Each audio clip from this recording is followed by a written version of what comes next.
There you go.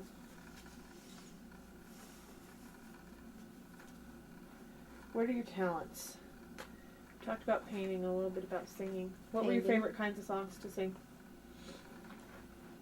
Favorite kind of songs to sing? The old, beautiful songs. I have no use for this crap they call music now. Some of it's good. Few and far between, but some of it's good. Very little of it is good. I What- used to love to sing. My mother played the piano, and I used to love all the songs that she could play, you know, that she would play. And I gave a whole stack of music to Leanne and Mike because they were the ones that had the music in their family.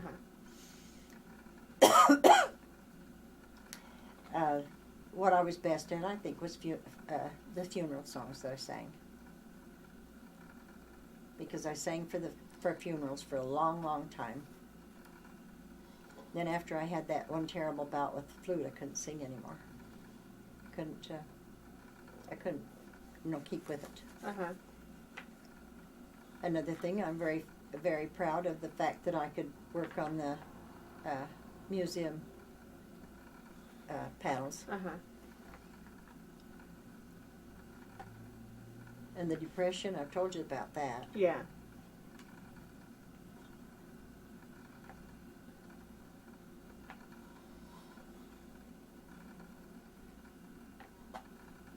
What else? My caring for the foster kids. I think that was a talent. That is. Amy has gone into that kind of stuff.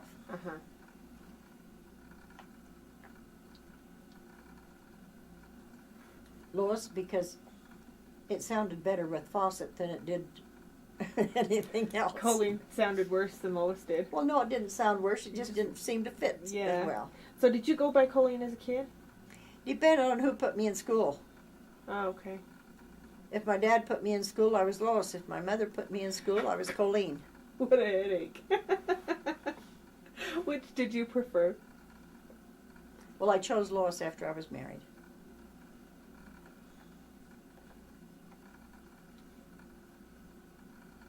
Well, my dad called me Lois, and my mother called me Colleen. My friends in school called me Louse, and lowest common denominator. That's funny. What kind of jobs did I have? I worked because I needed to support myself. Didn't you waitress quite a bit too? Oh yes, I loved that job. And I was trained as a bookkeeper, but I didn't like dealing with people that were dishonest. And I run to it in every job of bookkeeping that I had been into. Oh gosh. I didn't like that. And consequently, my favorite job was, waiting on company. When people are hungry and tired from traveling or their workaday work, they enjoyed somebody that could react to them as being fed. Instead of slapping their food at them, I was a waitress. I was not a hash slinger. There's a difference. Yeah. And I was very proud of the work I did there. Yeah, I've enjoyed the things that I've done. I've enjoyed it. What was your favorite clothing style growing up? What about hair? I liked my page boy. The short. No, kind of long. Page boy, you can wear it any length you want. Okay. But it's just smooth and rolled under. I think a lot of the people now that have got their long hair would have beautiful hair just to have it in a page boy. What about clothes? Clothes? Well, what was your favorite clothing style when I was growing up? Having clothes to put on. Which ones would you have liked to have had? I liked skirts and blouses or sweaters or something like that.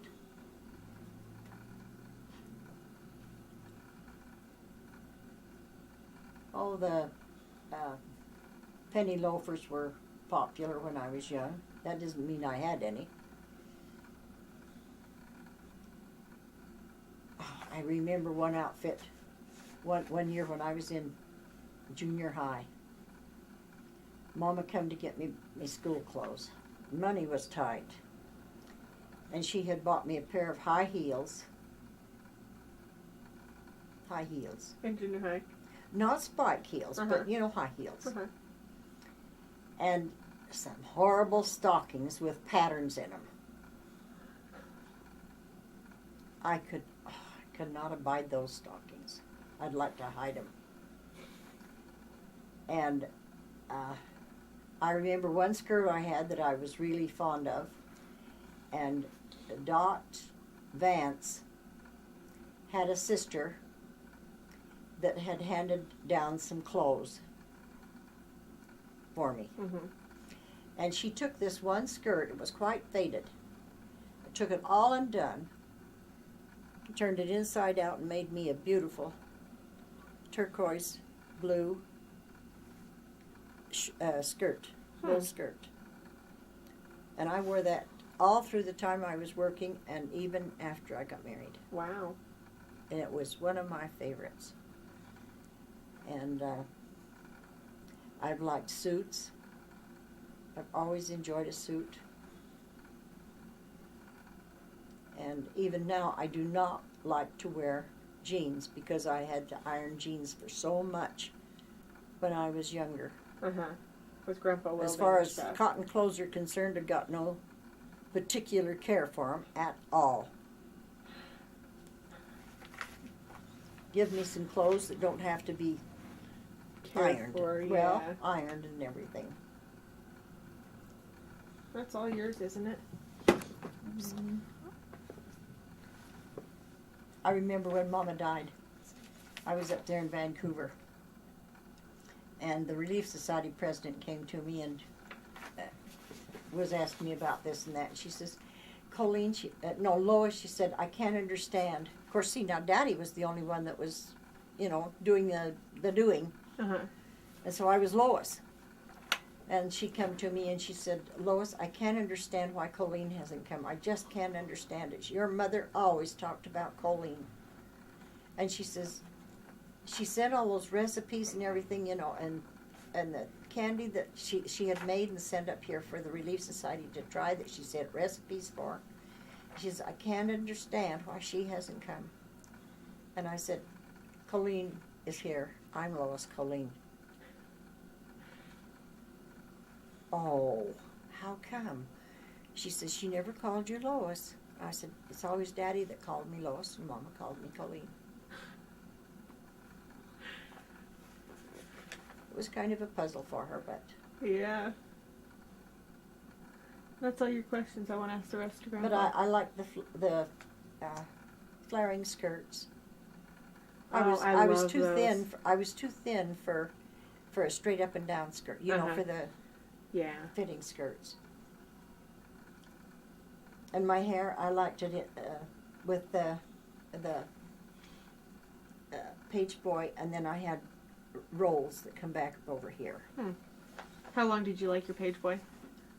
Oh, I liked that all through high school. And But how long?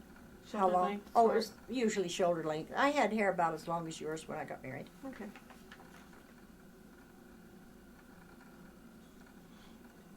What temple did you and Grandpa get sealed in? The Salt Lake. Oh, that's right. You told me that. Mm-hmm. You told me that. And when we went to the fair, we had worked all summer with donuts, making donuts and bread, and let's see, there was donuts and bread, and I can't remember what else. Sweet rolls that we peddled every week. Fresh bread, fresh... That's you and Grandpa, or you and... No, me and when you were the 4-H club. Oh, okay. Mama was the leader. Oh, okay. And we did that. And we earned all the money it took for us to go to the California World's Fair. Oh, wow. In What San was that Francisco. I read about that. It was a fun time. And it was a wonderful thing that we, so many things to see and learn and do and like that. Like what? Well, there was some artwork that was done. I remember it was done with all with postage stamps. It was a picture, as I recall, it was a picture of one of the presidents. Wow. And I don't know why that interested me so much, but it really did. And we went through all of the exhibitions and everything, and we could see, that's the island out there where Alcatraz? yeah. You could see that, from where we were at. And we had really won a lot of prizes, with our class. That's the year I had done my darning and my plaid patch. But you couldn't see it because it was so well done. And my bottled peaches won. Another girl had taken a prize in her pears. We all had prizes that we had won at the fair, all of us. Is that the state fair? And our prizes was bottles. And I remember when I got married, I had quite a number of bottles, that I could can in. In fact, I've still got some of them. Wow. The bottle company gave those for the prizes. Wow.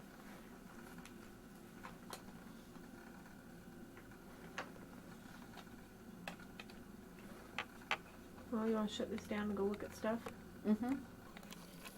They always seemed so infantile.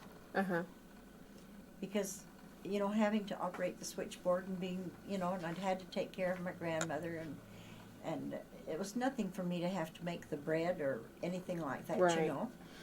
And then the telephone office really gave me a lot of training that other people hadn't had. And so older men were about the only thing I ever really considered. And I remember one young man from Hiawatha, bless his heart, he had met me. I don't remember how, but anyway, he had met me. I think it was because a bunch of cars came through, and would stop and visit with us girls, because mine was on Main Street and the girls liked to sit out there on the lawn, And he asked me to come to the show with him, so he brought me over to he came and got me, and I remember we rode up to Joe's Valley and back, and then we went to Price and went to a show, and we had gotten a drink at the drugstore and gone back home, but he didn't quite make it to Castledale. And the car ran out of gas. Oh, he was so embarrassed. He didn't plan that. No way did he plan that. And he was so embarrassed. It was just terrible. But he walked me home. We walked from out there by Wilburg's clear back into Castledale. And then he had to get gas and go back out and get his car going. Oh, goodness. But I felt so bad for him because he was so embarrassed that he didn't realize how much he had gone with that car. And I remember it had a rumble seat in it. What's that? A rumble seat. Well, it was like a trunk, but you opened it up the other way and it made a seat. Oh, wow. Like in the old movies. But as far as a date is concerned, I remember I went with Lee Christensen to a dance one night. I can't remember which dance it was either. It was one of our school dances.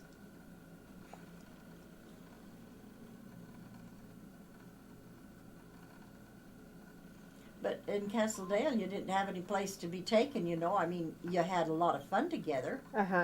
We always used to go out and have our little pheasant dinners or whatever. Because Coxes always used to catch these pheasants, down in their fields and like that. And then we'd have a cookout. Oh, that sounds like fun. It was fun. But we were just in a bunch. We weren't necessarily dating or anything. It was just a bunch. And we had a lot of fun. That's cool. But I was never allowed to walk up to Orangeville with them to go to the shows. No, there was boys and girls, so I wasn't allowed to go. Dad had a thing against Donald Rasmussen and Kay Jukes. Kay Jukes mainly because he went with Donald Rasmussen. What was wrong with Donald Rasmussen? Well, he had dated my cousin Elaine and had something to say about it. Elaine wasn't a nice girl. Oh.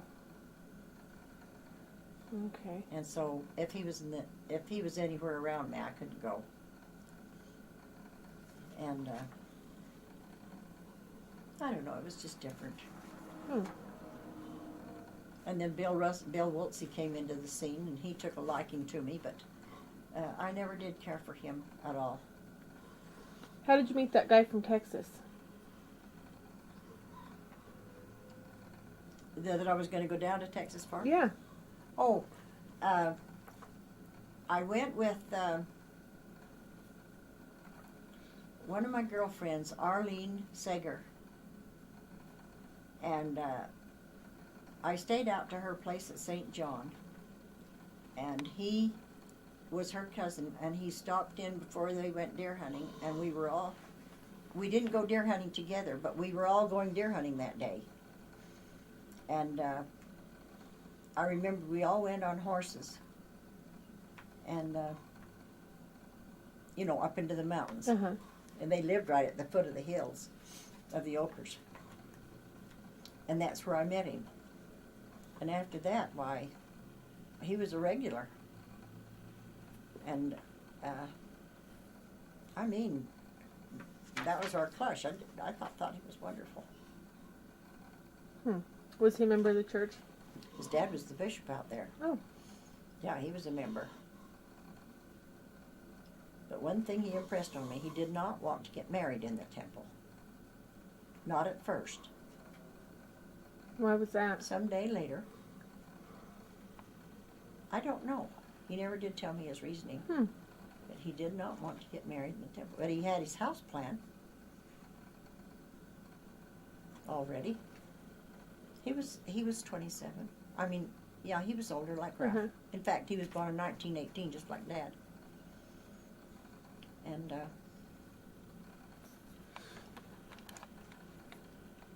I had a real nice romance with him. He never got out of the way with me, ever. But he was always trying to fatten me up. Oh, malts. I never drank so many malts or ate so much ice cream.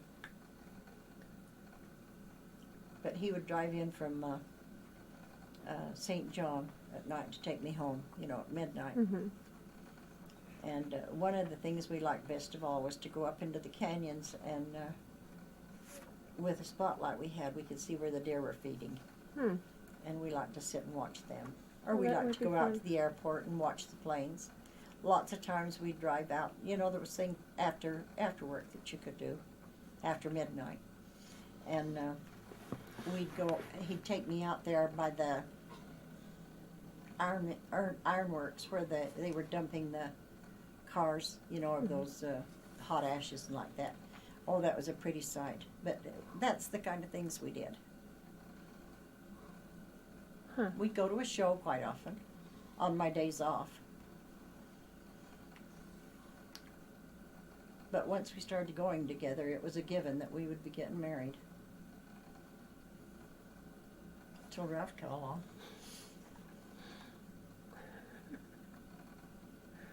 And I wouldn't have gone with Ralph, but Bill had suggested he didn't want me just laying around waiting until he got out of school, because he was a pilot.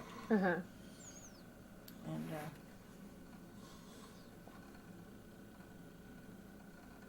I had a guilt complex for a long time over that. I really had a guilt complex. I never did hear if he got married or, whatever.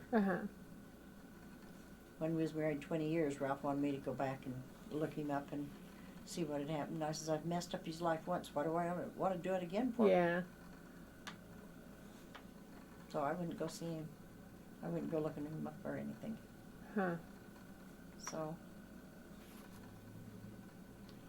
But after we got serious about our marriage, we were married before we got that serious,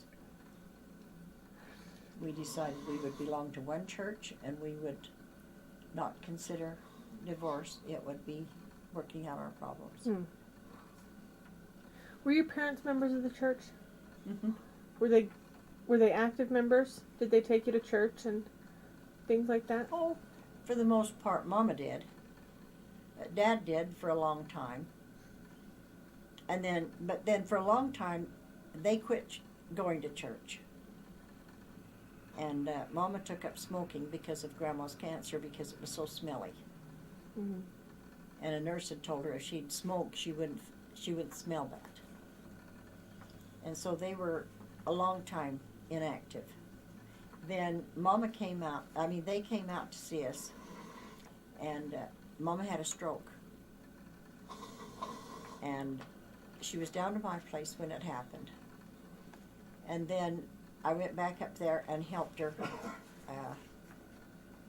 I guess it was to clean house after she'd had that stroke. I went back up in the fall to clean house before I, because I'd have kids in school after that. And Mama had made up her mind that she was quitting and she was going back to church. So Dad hadn't quit yet, but he was still going to church.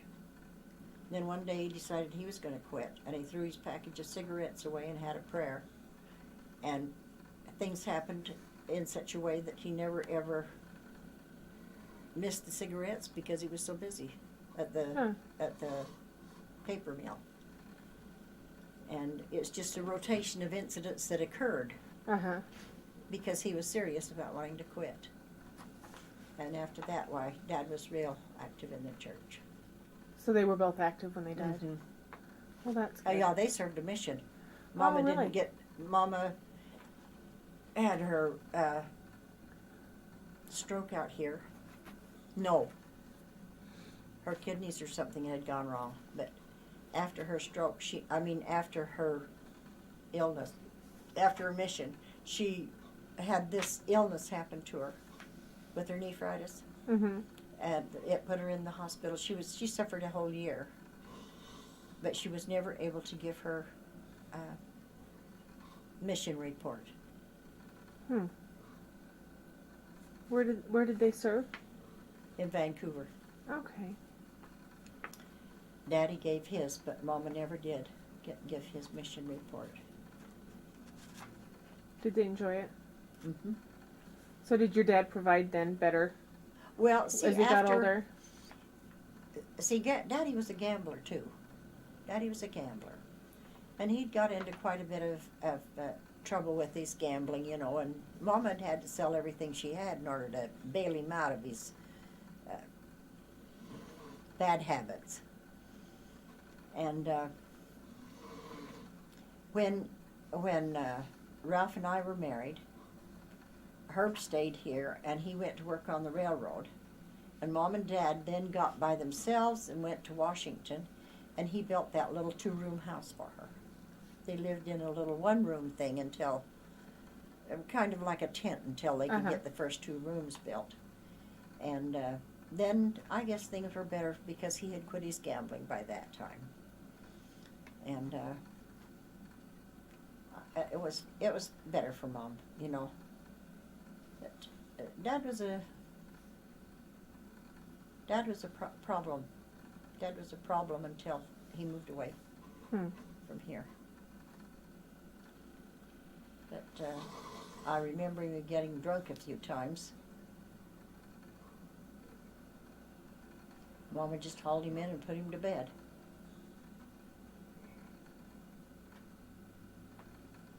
She never made a big thing of it because, she just wasn't having any part of it.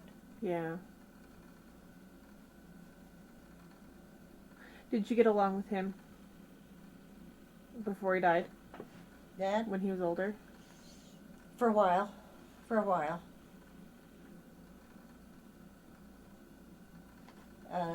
Mostly during the time that he was married to Marion. She was his brother's wife. When did he No, marry? his brother's wife's sister. Okay. When did he marry her? That was after he was married to Witch Hazel.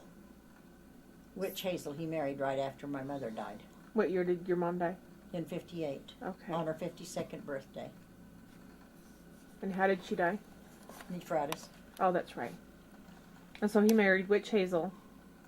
Yeah, he picked her out of the people up there that was single.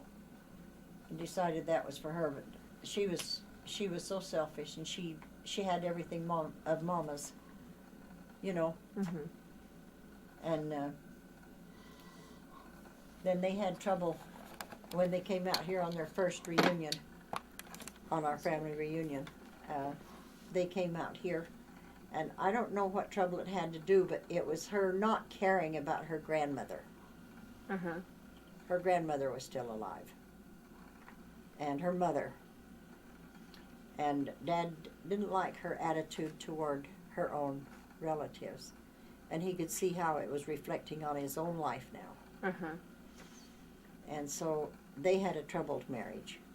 But anyway, he put her through college while they were married. They were married for about 7 years. And then one day things were going just right, and he asked her what it would take to, get out of this marriage. She said everything, and she took everything. Oh, gosh. Absolutely everything. And then he called me up one day, and I knew that Marion's husband had died, Stoney. Uh-huh. And although we have never lived real close to them, I knew of them, and I knew of the fun that they had as young people, and I knew of their family, and we had visited in their home a couple times. It was Aunt Bernice's sister. It was also a sister to Bob Farish's wife up in Helper, Mm-hmm. Bertha. So it was a family, that I knew. Uh-huh. But anyway, he called me up to tell me I knew about the divorce, and he told me he was going to get married again, and he says, "I bet you can't tell me who." And I says, "I'll bet you're going to marry Marion." He said, "Who told you?" I says, "Nobody." He says, "Well, how did you know?" And I says, "I just figured it'd be the right thing to do." And Marion and I got along wonderful. I always wondered, when they were going to get married, about what I would call her and like that, Uh-huh. But after I met her, she was Mom. Not my mother. She wasn't my mother. She wasn't Uh-huh. Mama, but she was Mom. Wow. And How it was a long were you- wonderful 10 years that we had with her. And then I was with her when she died. She said she didn't just get a husband, she got a daughter with it. She never ever talked to me about being a stepdaughter or anything else. I was Uh-huh. always a daughter. That's cool. Yeah, I was very, very happy with her. We've been on a lot of trips down through the country together and camping, and when we got the place at Joe's Valley, there was one bedroom for them and, bedroom for us. And Uh-huh. after we took the one bedroom out, after they didn't live there anymore, then that's when we enlarged up there, took the bedroom out and made the front room bigger. Okay. She was a wonderful lady. So, Do you think anything else?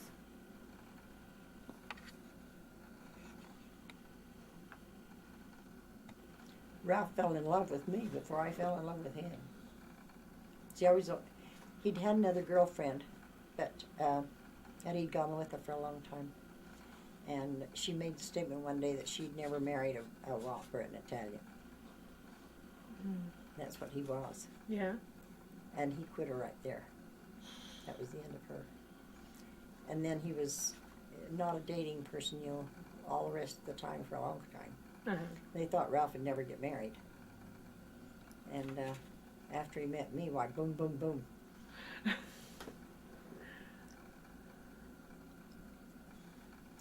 You were just the one, huh?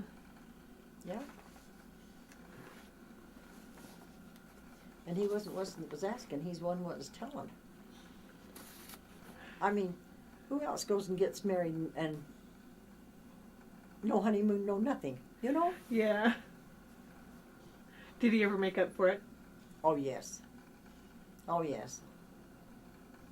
I've always been number one. There's been no question about taking care of me or the kids or anything like that. Never questioned. I've always had good washing facilities. I've always had my own furniture, my own home. And I don't know, we've never been jealous of each other. Just, there's been such complete trust, between us. If he talked to another woman, I wasn't one that flared up and got upset or anything, And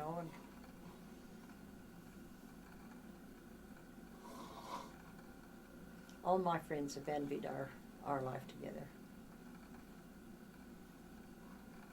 Everybody I know has envied this lady that comes and takes care of him now. She just marvels at the kind of, togetherness we have.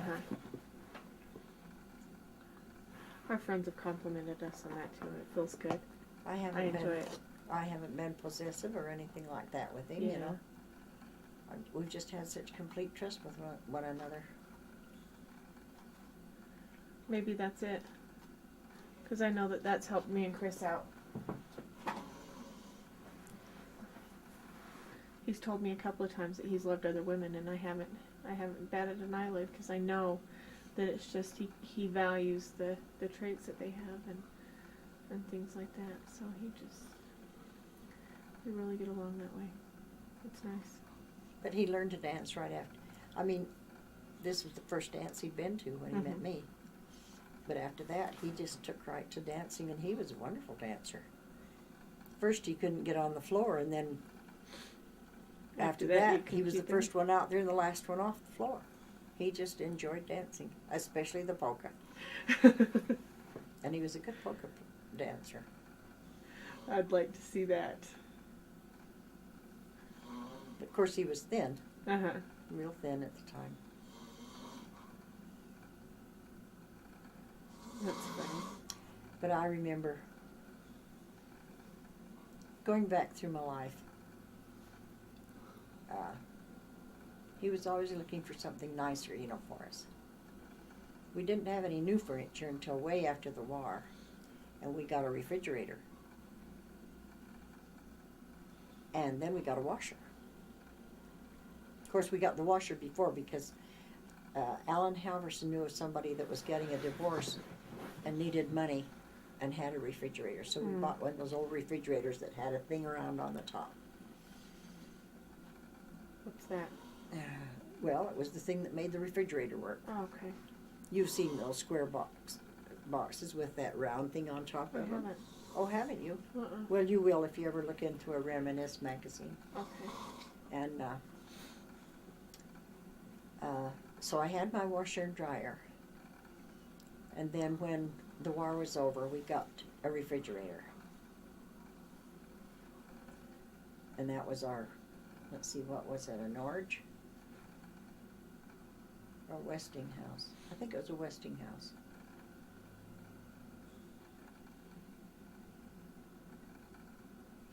Can't remember that either. And then another for Christmas, he got me an iron right because it hurt me so bad to see with my back. We never did know it was married with my back till I got my surgery. Then we found out. I'd had it broken when I was 5 years old. Oh gosh, how'd you do that? In a car wreck. Oh boy. But he bought me an iron right, and that saved me. Then I could iron. And he got the kind that was open on both ends. So it was a lot nicer than just the one that was open on one end, It was a real nice one. He got me that for Christmas one year. He hasn't been one that would, think of a present on your birthday or present on, this or that. But when he did think of it, it was a real nice gift. And that same Christmas, he bought me the biggest poinsettia I've ever had. That thing had flowers like that, and it was about that broad. Oh, wow. Oh, it was a beautiful thing. And I didn't know about the iron right until the next morning, Christmas morning. And he had to go get help to bring it in. And I didn't have an idea that he even had that for me. But when he was able to get, let's see, while the war was still going on, he went to work during a strike or something, he went to work for the furniture company, Helper Furniture. And there was the owner of the company, can't remember what his name was right now either. He was well known for being so rich. And they had turned in, because he owned the furniture store, things could go in and out that he could get that other people couldn't get. And so there was a green overstuffed set that he had to pick up and then take this new one up to them. And he brought the green overstuffed set, and we bought that from Helper Furniture. That was his wages. Huh. They turned around and made it to his wages. And that was a nice, comfortable set. It was a really good set. And we had that for years. And then he was working for him again another time. And Barbolio was his name, Mr. Barbolio. And he had this other set because he was always getting new furniture, And this was a maroon colored one. It was a beautiful thing, Permalux. And we had that for the longest time. It was in such good condition. And finally, after we had it, the arms were wearing. And I remember, but this time I had taken an upholstery class. So I took the back off that overstuffed set. The back off the Davenant. It was a big one. And made new arms for it. Oh, so it wow. was just like new. And then Connie had given me a couple of books of samples from the upholstery office that she worked for when she got new books. And while he was to work, he was working night shift. This one day I got the notion that I was going to recover the one chair that we had that needed to be recovered. And so I'd taken my class, so I sewed together all the pieces of velvet that was in, just no two pieces were alike, I don't think. And I'd made this patchwork piece that would fit on the back and a patchwork piece that would fit on the seat. Well, when he came home from work, he saw what I was doing. He was so excited about it. We stayed up the rest of the night and finished recovering that chair. The rest of the chair I covered with brown naugahyde, and it was just the back and the seat that was Patchwork. The patchwork. Oh, that'd be fun. Well, it was a beautiful chair when we got through with it. And he was real pleased about that. When we moved from California to Helper, that was after we'd left California. We was only there for about 2 months. Not quite 2 months, I don't think it was. 6 or 7 weeks. Just long enough to get that truck fixed. And he bought me a stove and a refrigerator alike, from Dolph Bruno. So I had that when we got down to our new house. And another time we remodeled out, another year we remodeled over there at the little house that we bought, after we had our new home. And he bought another washer and dryer, stove and refrigerator. And but he's always pleasing me with something he could do. When did you guys move into this house? 1958. So Dad was about 5? About that. Okay. That's a long time. Yeah, we've lived here ever since 58. There wasn't a room finished in this house when we got here. Wow. Wasn't a room finished.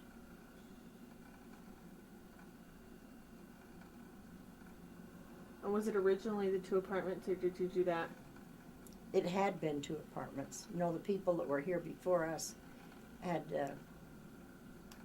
opened it up because they had such a large family. The sink sat where my stove is right now on 2 boards, 2 sticks. Oh, goodness. And there was a hole where the sink is right now, because that's where the sink had been. Uh-huh. And that was the first thing that we had. Well, I made a skirt that went around the sink until we get it moved. Uh-huh. And then he built new cupboards and, redid things. Yeah. And I just had it redecorated in pink and gray. Oh, yeah. You've torn down walls and put in doorways and... We haven't torn down so many walls, just the wall between that bedroom and the kitchen. Yeah. Well, that's a huge... And then we took the front porch and added it on for an entry. Uh-huh. But he's always done everything he could to please me, and I think his aim in life was to make sure everything was perfect for me. That's sweet. I remember after we got the front room done,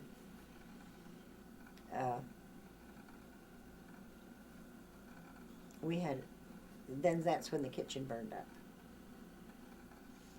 And Grandma had Grandma had a beautiful little cupboard that had glass down one side and a mirror and a little place where you could put your flowers or whatever, 2 drawers underneath it, You've seen them, and they had little shelves and things up at the top. Uh-huh.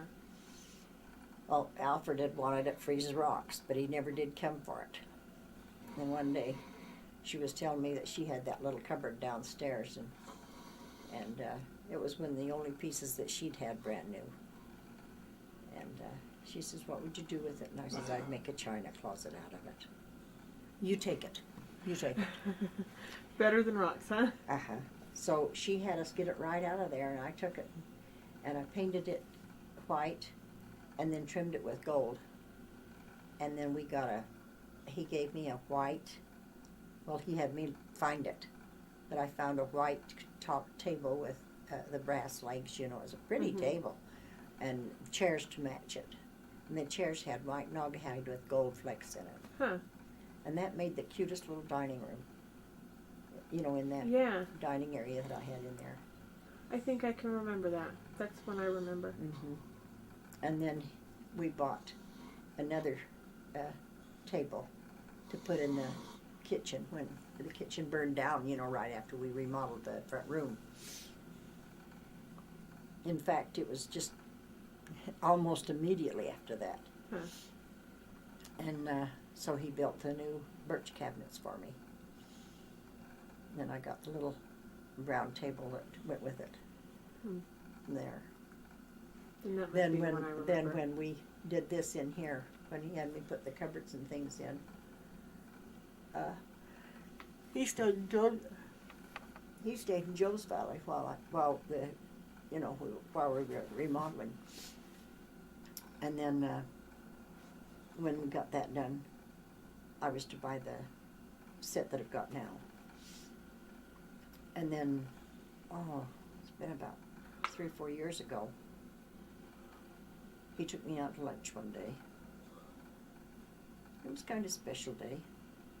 And he parked in front of Sears after we were through eating, and he told me to get out and go in and buy all new appliances. Well, I had that beautiful double oven stove. Mm-hmm.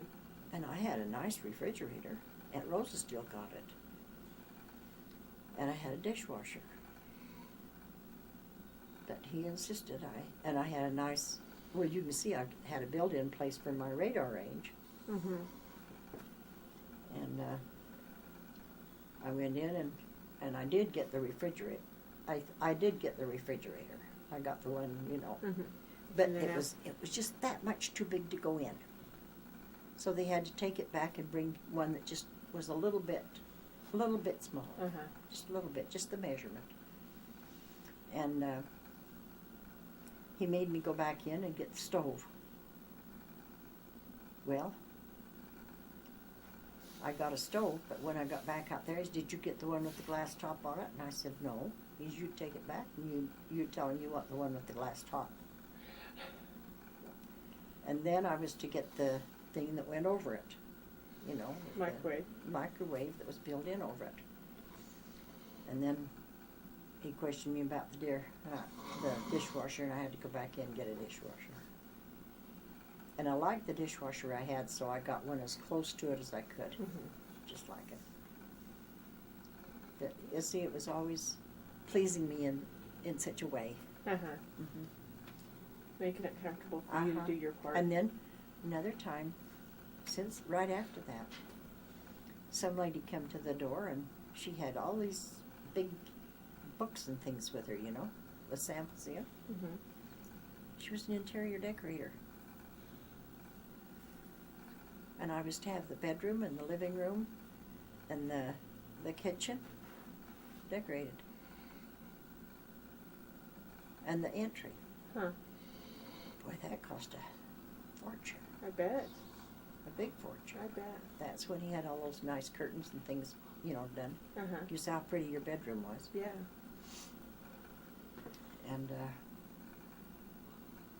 then we got another time, took me into Salt Lake and we bought all new furniture for the living room. All new furniture. That's when we got this set right here. And we got the carpeting, we got the stove. Before that, we'd had a beautiful fireplace that hung on the wall. And that cost him a big fortune. But see, he used to have extra jobs that nobody else could do because of his welding. And I would never take that as household money. No, that's your money. You're putting in the extra time, and I don't need it. So it was always, you know, he's always had a good amount. It's always been me that he's been thinking about, not what he could do for himself, but me he could think about. Bless his heart. He's been a wonderful husband. Wonderful. Now I've got my beautiful porch. But that came because I wanted him to have a lift where he could get out of the house with his wheelchair.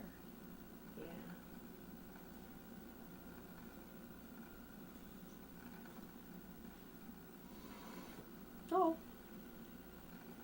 I moved him back here, and he says all I did was move him back here to die. He was quite unhappy about coming out here because he'd, you know, been so deliberate to have everything just so in my front room. But he can see now that because he's on just 25 feet of hose instead of 75. So we can get around a little bit better. See, he can come out on the porch now with his 25 feet. He can get to the bed. He can get to the kitchen, and he can get to the bathroom. And we can wheel that thing into the front room if he wants to, when we have company and he wants to sit in there. Yeah. Well, that's good. But he'd like to think I come chasing him. Should we go in and look for that book? Yeah. Ask him a question so you can get him started right. What was the story you were going to tell me? Oh, you want me to tell it? Yeah. Okay. I was living in Jensmere, California with my Wait a brother. minute. Now, Ralph, she's taking a history, so keep it Well, with honey. your history. Okay, bye-bye. I don't want any fibs, Grandpa. Here's she can wipe this off. She wants you on the story, didn't she? Yeah? I don't want a fib story, though. I want a family history story. Oh, you don't want this dirty story. No, I don't want a dirty story. Well, turn it off. I'll tell it to you. We went to the show one night, and we come back out from the show, and we went to the bedroom there, and there was a woman naked in bed. And Mike says, well, get down and get the night man downstairs. Get back up here and get her out of here. That was the last I ever got to see her anyway. You wanted the story. I was going to tell you that story. Oh, yeah, I want a good story. Oh, gee. Tell me about your mom and dad. Huh? What about your mom and dad? About my mom and dad. Well, you know, when I was going to grade school, it was every night as I'd come home from school that we had to cut up a couple of railroad ties and get the furnace going again for the baking of the next day to keep the oven hot. For the grocery store? Yeah, for the grocery store, the bakery. We'd cut these ties in half and then quarter them and then put them in in the fireplace there and do that there. And then my job every night was coming home from school and going down to the baker shop and cleaning the pans and getting the baker shop ready for the next day. That was my pleasure. I mean, I had to work every day like that. But Vic, my brother Vic, he didn't have to do much like that. It seemed like he got away with a lot of that extra work. He did a lot of dirty work, but we was a working family. We had to work hard. Every Sunday we'd go after wood, and my dad would take and we would go up to Kenilworth to get a truck. We had a big closed-in truck, an old truck. We'd take and get cedar wood, pine wood, and he'd stack that in so tight that you couldn't put a toothpick back in when you got through loading it up. When we got back down home and unloaded it, he'd take and stack that up there, and you can't believe that wood could ever come out of that truck. But that's what we cut up for our furnace again there. And then he'd go in, and we would take and he'd make polenta. You know what polenta is? I don't. Oh, cornmeal mush. It's just cornmeal mush boiled and boiled and boiled, and with some salt in it. They just take and boil it, and keep stirring it for a half hour until it's cooked. And then you take and shake the pan, and it shakes away from the pan. You just dump it over onto a plate, and then you cut it with a piece of string. And then you've got several sauces you can put on it. You can put a hot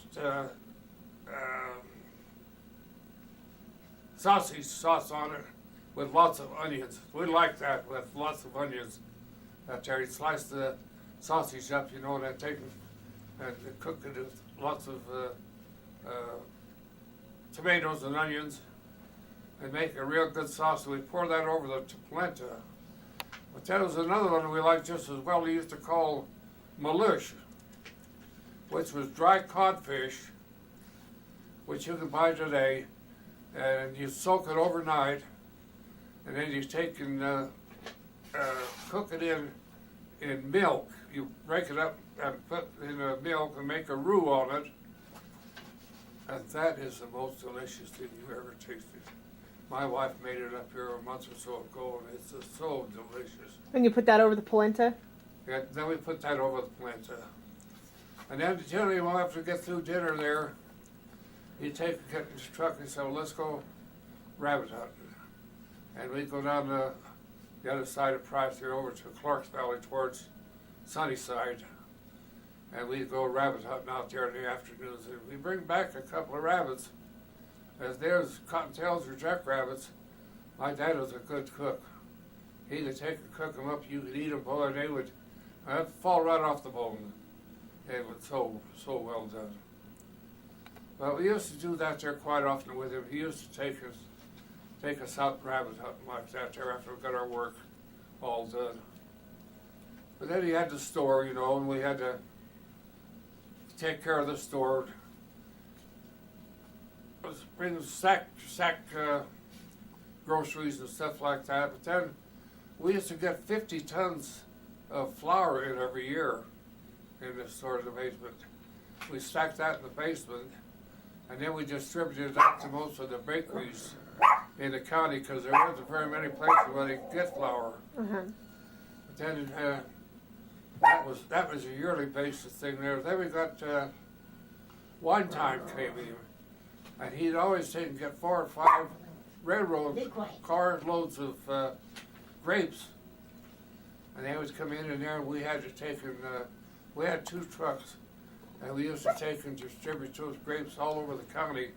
And you can't imagine how many people in Carbon County was making wine. Is that during the Prohibition? Huh? Was that during the Prohibition? Yeah, it was during the Prohibition.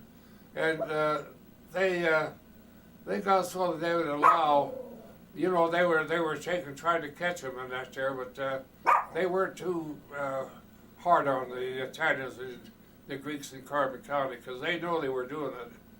But they were doing it for their own purpose and drinking it themselves, you know. Yeah. They weren't distributing it. But then we had wine making. I used to sit down in the basement and help my dad take and smash his wine. We put a pair of boots on, and we had 2 tubs, number 3 tubs. We dumped 2 lugs of grapes into one, and then we'd get in there and tromp them and tromp and tromp them and tromp until they were fine enough that my dad thought they were all broke up. If they weren't, you just tromp some more. Then we step out of the thing onto a platform, a wooden platform, and they picked the grapes up there and then dumped them into a barrel. You saw the barrel on the wall in the other room there, the kitchen, didn't you? I'll have to go look at it. It's a big barrel that holds 1 ton of grapes. And then I remember one time, this was Bub, you know who Bub we're talking about? Uncle Ralph? Yeah, Uncle Ralph. He come down and he sat on the steps there and he says, Grandpa, what you making? And he says, spaghetti.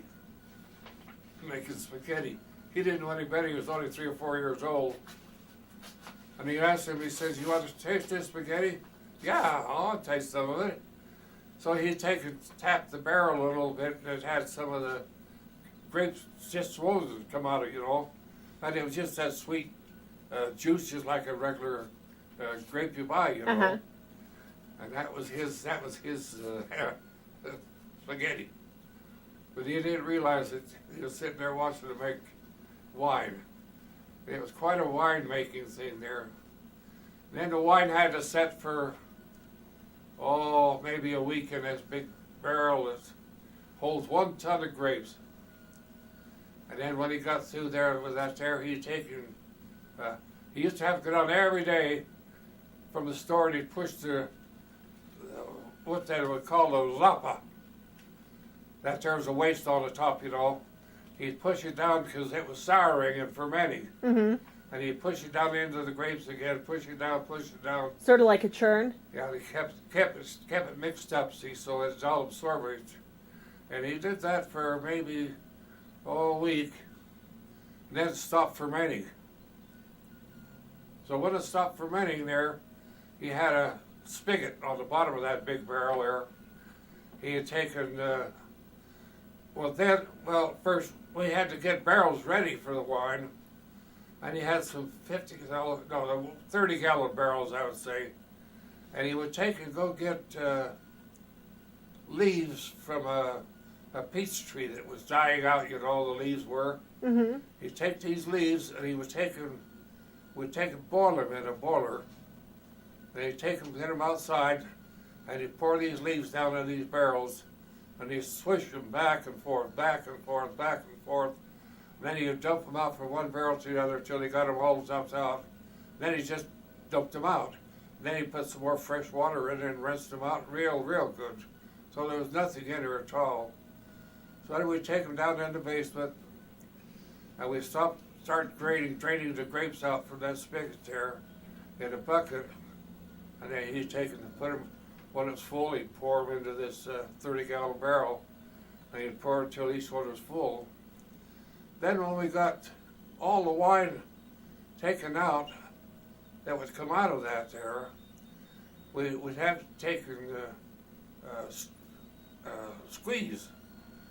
You couldn't just leave that rest of that, what they call a lapa, you know. Mm-hmm. You had to squeeze the rest of the juice out of them. So this was about a 16-inch wide thing that we had, so that you'd squeeze it so the grapes would come out after you had turned it down with a brake handle. They had a board to put on top of this thing here and put in about 50 pounds of this grape juice and stuff, and put a board on it and put a thing on top of it, and then take those white threads, you take and pull that thing, and that juice would all come out. From about 18 inches like this, where you had 18 inches height and about 16 inches in diameter, when you got through squeezing, you only had 2 inches. Oh gosh. And then that there was all you'd get out. You couldn't get no more juice out of it. So he used to take that out and throw it out in the gardens to the chickens. And half the time his chickens were drunk. Oh, goodness. But, well, we've taken, that was our fall deal, making wine. And my dad made 120 gallons of wine, and he drank that wine by himself. He never did sell any of it or anything. My mother used to take a little bit of wine in a glass of water and just color it. Uh-huh. And that's all she would drink. She wouldn't drink it straight, she would just color it. And he always made me a 5-gallon of wine, but I never did get to that 5-gallon. He always had to use it up before the following year, so I never got to use my 5 gallons of wine. But this went on, we made wine for, 50 years. Dad made it for longer than that. He's a good winemaker. So I learned my winemaking from that. I made elderberry wine one year. I made cherry wine one year. And what else was it I made? Elderberry, cherry. Choke cherry. Elderberry and cherry. Choke cherry. Well, yeah, elderberry, cherry, and choke cherry. Well, anyway, when we made the cherry wine, the cherries were 7.5 cents a pound. Well, we was up to Mapleton. Mapleton, honey, Mm-hmm. where we bought their grapes from a farmer. No, the cherries. The cherries, I mean, we would pick them. We'd pick them right off the tree, but they weren't spoiled. They weren't cracked or anything, but they were ready to get rid of them because the cherry valuation was way down because of too much moisture. Well, anyway, we made about 15 gallons of cherry wine and then elderberry and choke cherry. But we made the choke cherry elderberry. We made the cherry wine. My wife says, "Oh boy, don't go giving that to nobody." She says that was so good. It just seemed like that was just delicious. But anyway, seemed like it was the first wine to go. And then we made elderberry wine. And Michael came down one day, and we was just getting ready to take and bottle it. And he got here and helped me bottle it there, and we'd take a little bit out and sip it a little bit, sip it now once in a while. By the time we got it all sipped up and bottled up, we was half drunk. But I haven't made any more elderberry wine, but I've got a sample. I've got a sample of that I made. And that there must be how old, honey? 20 years old, 25 years? Oh, no, Ralph, that's before Mike and Leanne were married. Well, that So would be that's- how long? Oh, let's see. 33 years. Okay, 33 years, I've still got a sample in a little bottle of the wine that I made. And my mother used to call me little, these booze buggies. Booze Berry buddies. boys. Yeah. Well, I learned to make a wine, and it's simple. It's so simple to make wine. That's any person with any mind at all, any person can make wine whatsoever. It don't take no genius to make wine. Just anybody can make it. It's so simple. You take a crate of grapes and dump them into a plastic thing and crush them up good, run them through a blender or something, and let them crush. As soon as they stop fermenting, your wine is made. That's all there is to it. It's just made just that simple. Huh. Okay, that's one story. Okay. Did your parents ever talk to you about Italy? Do what? Did they ever tell you about Italy? And talk about Italy? That what? About Italy. Oh, Italy. No. Dad never did take and talk much about Italy. As a matter of fact, Sonia, he had a brother that died. Now this was way late in life after we got married. And I didn't even know that he had a brother over there. But we got a check for 38,000 lira. You got any idea how much that 38,000 lira was? How much? $18. Oh my goodness. $36. Because we split it up to one of the relatives over in Italy. We told her she'd exchange it, she could have half. So we gave her half. Oh my goodness. But Pauline got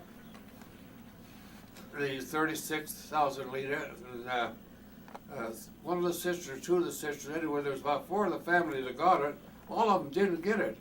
And I can't remember where he ever got my name, but somehow Rennie got my name and got Pauline's name. Irene didn't get it. But Pauline, now we got a cousin, Albert, that whose dad was a brother to this one that died. My dad was the brother to this one that died. And his son now, Albert, Dad's son, what I'm talking about, Albert, not my Albert that lives in Helper now, and his cousin Albert. He got double the amount for some reason or other of the monies. And that cousin Albert was a worker in a plant where they put pickles up and stuff like that, what do you call it? Well, anyway, he was in a pickle plant. And he understood and knew baseball players and baseball. He was so baseball minded that he knew every baseball player and their batting average or where they played and everything. He was just a genius when it come to talking sports in baseball. Well, I've got much more to tell you about the winemaking and that. Well, Albert was a good horseshoe player. Didn't you play ball too? Did what, honey? Didn't you play baseball too? Yeah, I played baseball. I played in the Industrial League. As a matter of fact, I've got a picture in that computer room in there someday I hope to find. It's the only picture I know of where we took and won the state championship. I played the industrial baseball. I played third base as shortstop. And I would be what you would call a semi-pro, because I would take and get paid for certain days that I lost at work. The baseball club would pay me for it. But we played home games they never paid us for it, see? So that's what you call a semi-pro. I couldn't go as a pro and go play in any league that was not pro. But I played baseball for so many years. American Legion ball, I played for 3 or 4 years American Legion ball. I just about lived on a baseball field. I loved it so much. I played good baseball and a good team. They had good teams at Helper. Helper was baseball minded. It was very baseball minded. They had teams playing on their field there all day long. I mean, all day long. But someday I hope to find that picture to take and get it framed so that I've taken and see it just once and for all. But I've listed all of the ball players that's on that team, and there's every one of them. Now, mind you, every one of them have passed on, but myself. Oh my! All of them, because I labeled them from first base to the pitcher, the court, all the way through them all, and they've all gone by. Yeah, they've all passed away. Oh goodness! With the exception of one, I might say. That's that Orly, Kelly. Mm-hmm. He's over in Vernal now. He's the only one that I'm not sure of whether he passed on. The only one. Okay, I haven't got much more to tell you. He did tell me this though, that he studied to be a priest, and he found out how the fathers were getting by and visiting the nuns and that there, you know. So he wouldn't have nothing to do with it. And he was always favored to the Mormons here. He would always donate to the Mormons where he wouldn't donate to the Catholics. He'd go down there and he'd take, well, where's Albert Pauline today? They says, oh, he's up there kissing the bishop's feet, or washing his feet. But he didn't seem like he had any use for them there, but he did favor the Mormons in anything that ever happened around with the Mormons. Of course, the Mormons were keeping him going too, you know, in the store. Well, the Catholics, it didn't make any difference. They was all segregated like that, you know.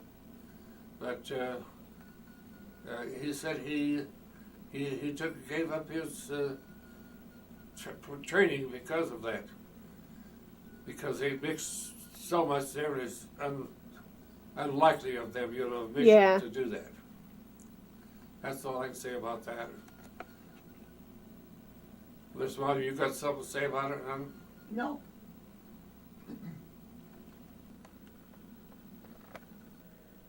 Okay. This ring was Marion and Dad's wedding rings. The big diamond and 3 of the petals was the engagement ring. What's he making? The wedding ring was the other 3 petals. And after Mom died, she had given me the ring, and I had it put into one ring so it wouldn't twist apart. Mhm. Well, how many loaves of bread you want to make? I was making 8 or 9 loaves of bread. I would take a big double scoop, which would hold about 6 cups of flour. And I dumped this 6 cups of flour into a bowl. And then I took and measured my water. I knew exactly about how much water I'd put in a big round pan. I'd put in about so much water up to a certain height, And I knew about exactly how much water to put in there. And then I'd pour 1/3 cup of oil on top of the water. And then I got some water out for making my yeast to make sure that it was active. I took and got just a half a cup of that warm water and put the yeast in there and made sure that my yeast was working. Then I'd taken, put my sugar in, 1/3 of a cup of sugar and my salt, and then it was ready, and my yeast and everything I'd put about, I used to put in about 4 or 5 packages of yeast in it. Then I would take and stir the flour up, beat it all up real well before I put ingredients in there. And I always had my water warm enough. Now listen to this carefully. Had my water warm enough so that it was hot, so that when I dumped it into the flour and started to mix it, and got that flour all in there mixed, that the flour would take and be warm, real warm when I got through mixing that water in. Then I would mix the yeast into it. Then I would take and set it in a warm place, which I used to take and put water in the sink, in the bowl. It was oval, and I put water in a basin there, and I'd put it down in the water, and I'd take and keep that heat from the water and keep the yeast warm until it rose up. Then I'd let it raise up until it was over the top, and I'd knock it down. First time I'd knock it down and let it set for another half hour and come back up, and it was ready to pan. And that was it. I'd ready to pan, and then take and bake it in the oven for 45 minutes, half hour, no more than a half hour. I had to cook it a half hour at least, that's all. I used to make 9 loaves twice a week. And as I haven't made it now for umpteen ages. But that's how I made bread. You used to make cinnamon rolls with it And too, I didn't used to you? love making bread, all cinnamon rolls. I made a lot of cinnamon rolls. Yeah, the last time I made cinnamon rolls, we had it scattered on top of that cupboard in there, must have made 100 of them. But donuts is one thing we really make a lot of. We got a recipe for donuts that's out of this world. Only it makes 100 donuts. Where's it at? It's in one of the recipe books she has. Do you know which one? Oh, I know which one, yeah. But it's the best donut recipe I've ever. It's a cake donut. It's not a raised donut. Oh, okay. It's a cake donut where you can take and mix it up, and cut them and put them in your hot grease and bake them right now. See. Mm-hmm. But it's the best. It's got the most best flavor of any cake donut I've ever eaten. Hmm. Yeah, I took and baked too. When my brother Mike was down in California, down there taking up, he was taking up decorating cakes and that, Uh-huh. pastries. Well, then I had to get up and I had to take him to the bakery, take care of the bakery. That's what kept me from graduating, was the bakery. I had to take care of the bakery for the store, see. Mm-hmm. And my dad couldn't afford to take and hire a baker. And the tutor, what do you call him, what do they call them, guys that goes around looking for the out of school. The truancy officer? Yeah. He used to come up there every time to make sure I was in the baker shop baking. And get a free donut. You enjoyed the bakery, though? Oh, yeah, I enjoyed it. Yeah, I used to. The only thing I didn't enjoy was having to go down and do all the cleaning every night, but that's one thing in baking you have to do. He bakes every day, and I used to even get up at 3 o'clock in the morning and mix his doughs for him when he was studying law. He was studying law, and he'd be up until 1, 2, 3 in the morning, and I used to have to get up and mix his dough for him so he'd get an extra hour or so rest. That was your dad that was studying law? Oh, that was my brother Mike. Oh, okay. Yeah, then later years they closed it up, and that's when I was just working down there 2 days, 3 days a week baking. What kinds of things did you bake to sell there? Pardon? What kind of things did you bake to sell?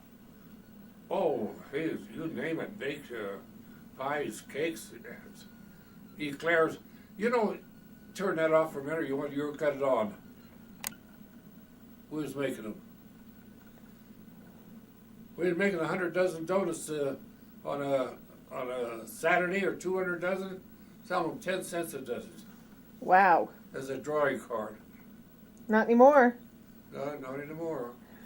Now you pay $3 to $6. Yep.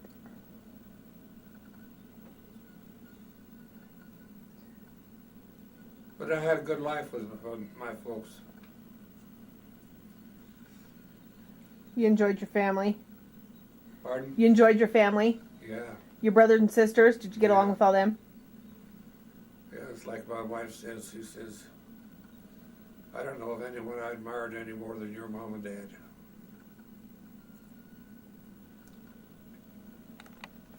That's neat.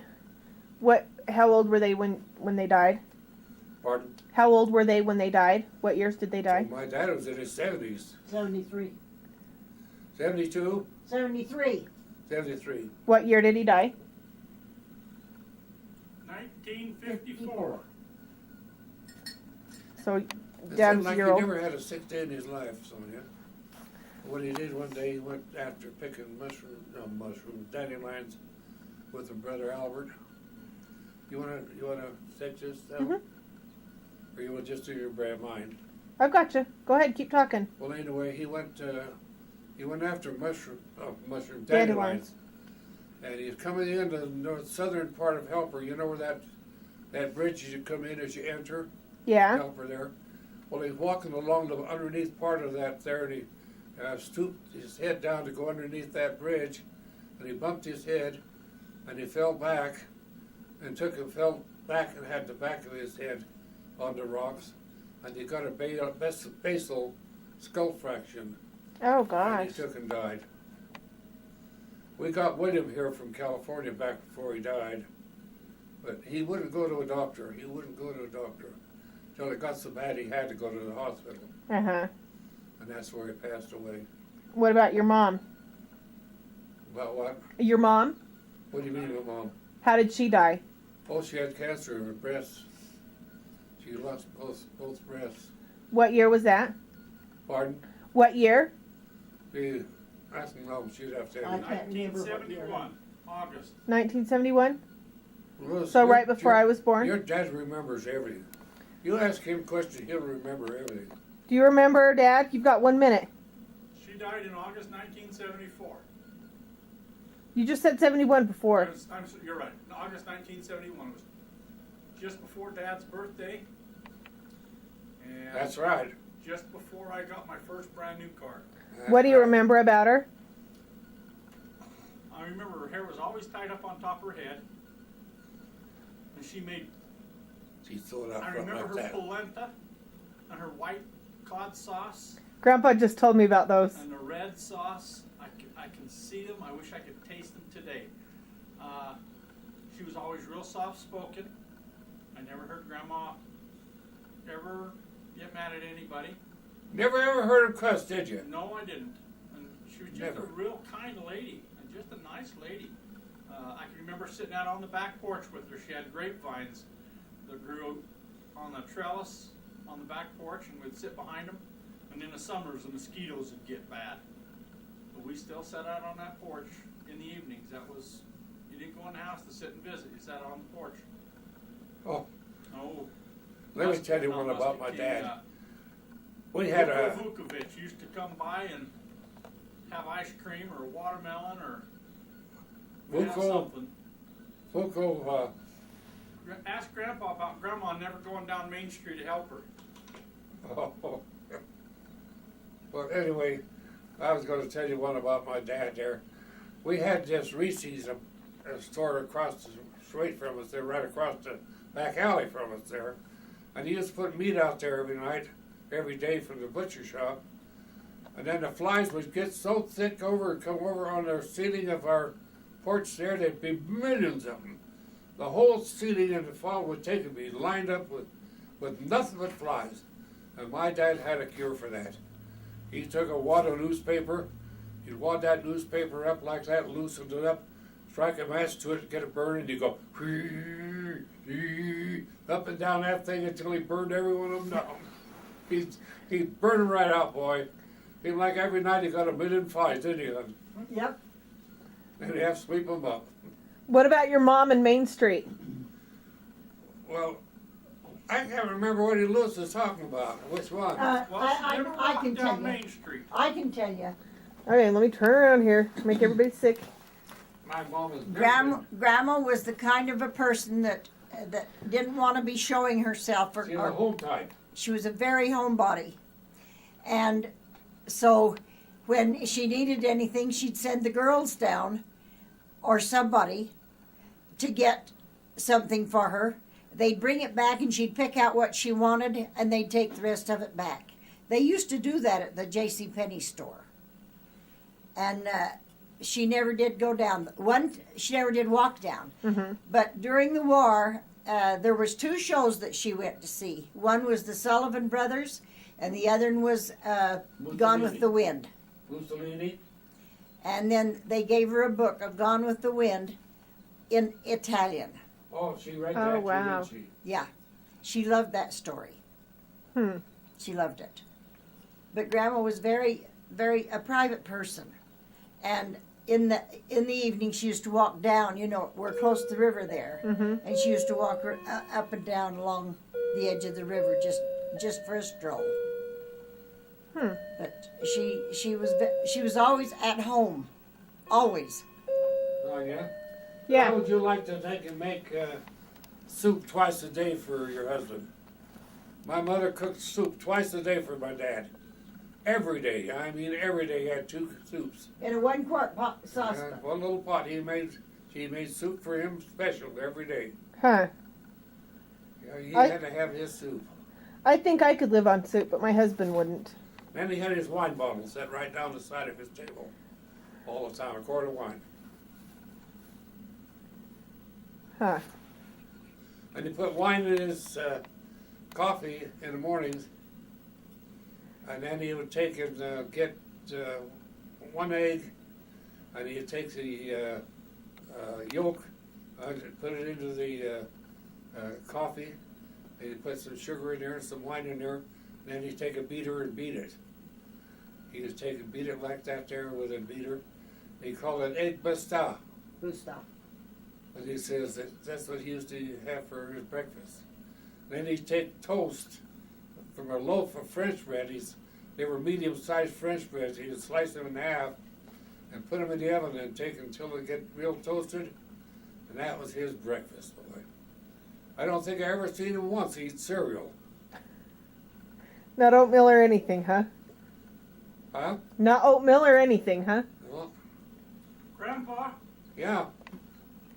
at one time was the bakery real short? Was You know how it? tall it is now? Was what? Was the bakery real short? The bakery? Yeah. What do you mean?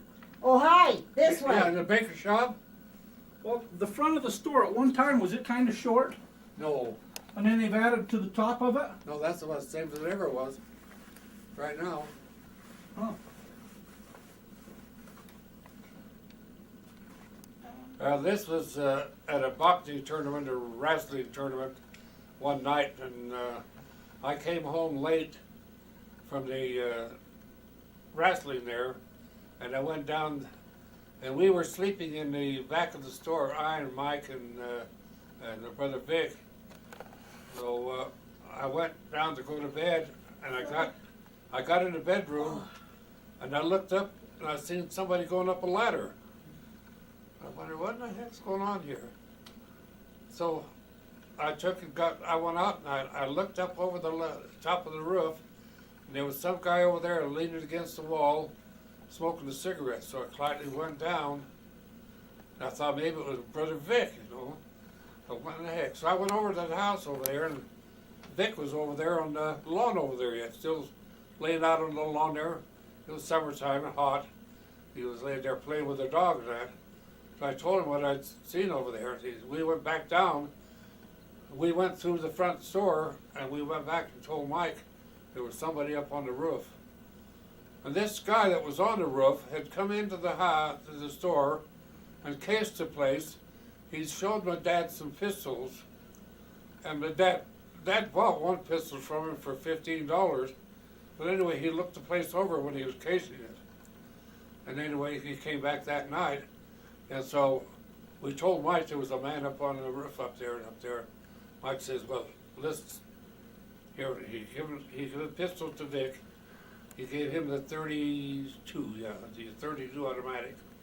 He says, stand at the door outside there, and if he comes up the alleyway, you take and catch him. And I'll stand inside here, me and Ralph will stand inside here when he starts breaking through the skylight. We'll catch him when he comes down through. Well, he started kicking the glass and that down there through the skylight there, and Mike hollered too soon. He hadn't come through yet. He kicked all the glass and that getting ready to come down, and Mike hollered at him to stay where he was, you're going to get killed. Anyway, he got back up off of the store, and he jumped off. He didn't go down off the ladder, he jumped right off. And he went up the alley, and Mike went out the alleyway, and he put down that 38 on him, and click, click, click. He forgot to put a shell in the chamber. Otherwise, I think if he'd had a shell in it and missed, the shell would have went right in our house, because our house was right straight across from that alleyway. If he'd have missed it, it went right into our house. Huh. So anyway, we took and went out to the sidewalk there. He was 3 houses up from us. There was a sheriff's house. So he went under the fence, through the sheriff's yard and into the back, and we was after him. And Red Knobs, his name was, the sheriff. He said, what's going on here? We told him that somebody tried to break in the store, and we told him he might be around here. And so he asked me if I could handle the gun. I told him yes. So he handed me his pistol, and he said, be careful. So we went through the coal sheds and the garages back there. We couldn't find him. So Vic and Mike went up the street in the car, and they found this man walking, and they stopped him, and it was the same man that had come in the store to sell that gun.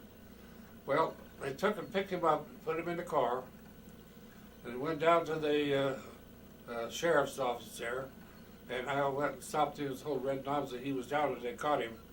So he came down, and Vic told me, he says, when I got down there, he says, that guy wanted to get back in the car. He said, I had to grab him on and slug him on to keep him from going back in the car. But anyway, they took and the sheriff came down and they questioned him. They found evidence that he had broke into a service station just prior to coming down to the place there. His name was Divietti. So they called this Johnny Divietti down, and he says, sure enough, that's the money from my place. So he convicted him. He sent him up for 5 years, and he took and told him, he says, well, when I get out, he says, I'll hang your skin up to dry. And Red Knob said he had a case on him, he says, mile long, where he had been convicted of different things. But Vic, the next day, he went to get into the car there, and I'll be darned, the reason for him wanting to get into the car, he had another gun, and he slipped it down his pants into the floor of the car, and he wanted to get to it. Oh gosh. But Vic got to it before he got to it. So Red Knobs, the sheriff, got another gun, and he got I don't know how many years. But that's the last of that story.